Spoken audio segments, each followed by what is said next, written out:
सर्वांना माझा जय भीम.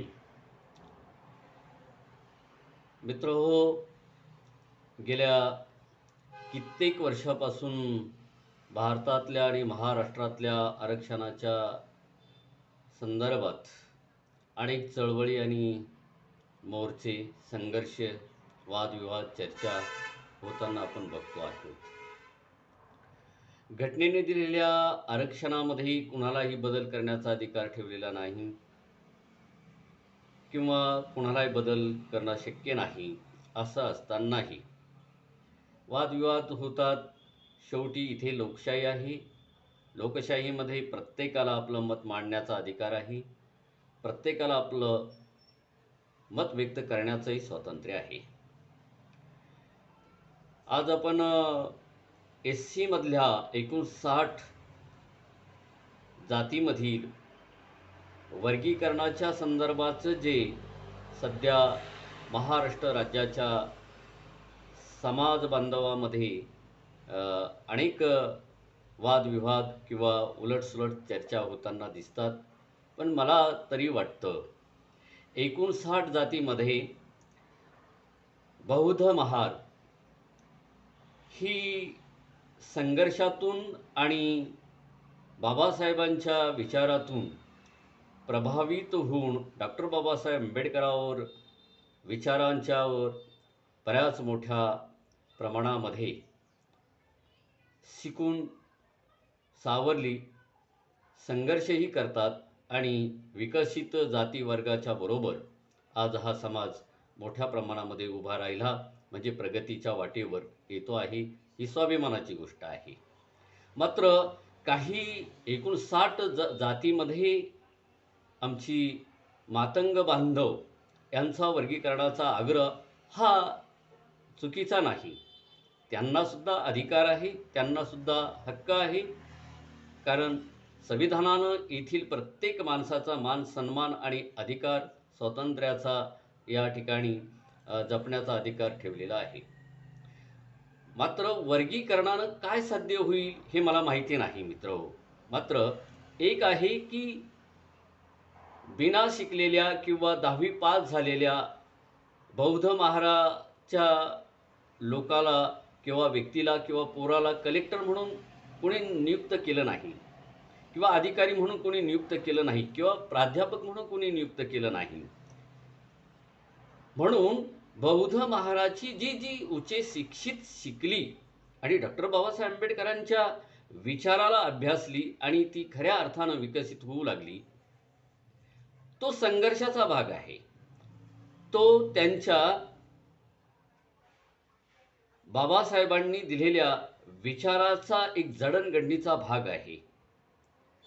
आज आपण मातंग समाजाच्या किंवा बांधवांच्या संदर्भात जर बोलायचं झालं तर मातंग समाजाच्या माझ्या बांधवांना सुद्धा शिक्षणाची दारं डॉक्टर बाबासाहेब आंबेडकरांनी, महात्मा ज्योतिबा फुल्यांनी उघडी केलेली आहे.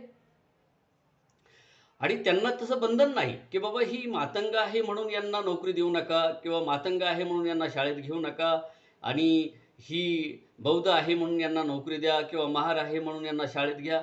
असं तर काही कोणी भेदभाव आत्ता तरी केलेला मांगा महाराच्या संदर्भात दिसत नाही.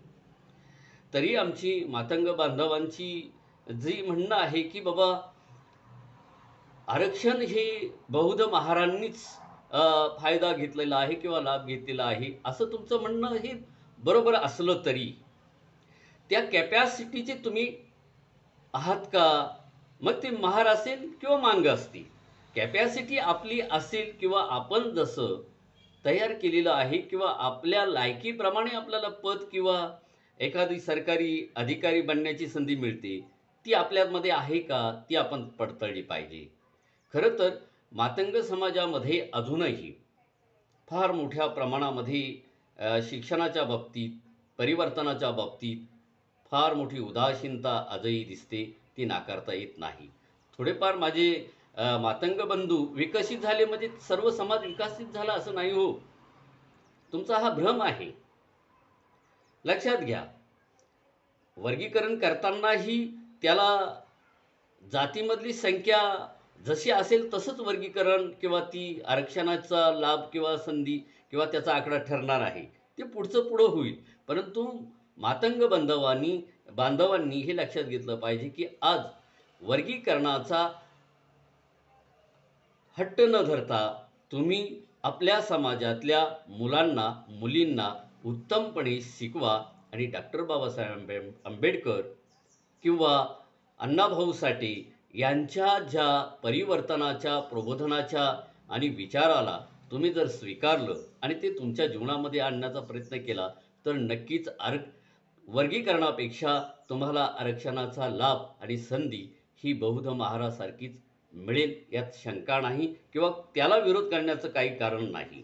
म्हणून माझं आव्हान आहे, की आपण सर्वांनी मातंग बांधवांनी हे लक्षात घेतलं पाहिजे, की महार बहुधाप्रमाणेच शिकलं पाहिजे, संघर्ष केला पाहिजे आणि डॉक्टर बाबासाहेब आंबेडकरांना पुरेपूर जीवनामध्ये उतरवलं पाहिजे, की जे सत्य आणि वास्तव डॉक्टर बाबासाहेब आंबेडकरांनी ह्या भारतालाच नव्हे तर जगाला सुद्धा दाखवून दिलेले स्वातंत्र्य, समता आणि बंधुता या ठिकाणी लोकशाहीच्या माध्यमातून आणण्याचा भारतामध्ये प्रयत्न केला असतानाही तुम्हाला दुसऱ्याची ढाल व्हायची आहे की स्वतः तलवार होऊन लढायचं आहे, हे तुम्ही ठरवा.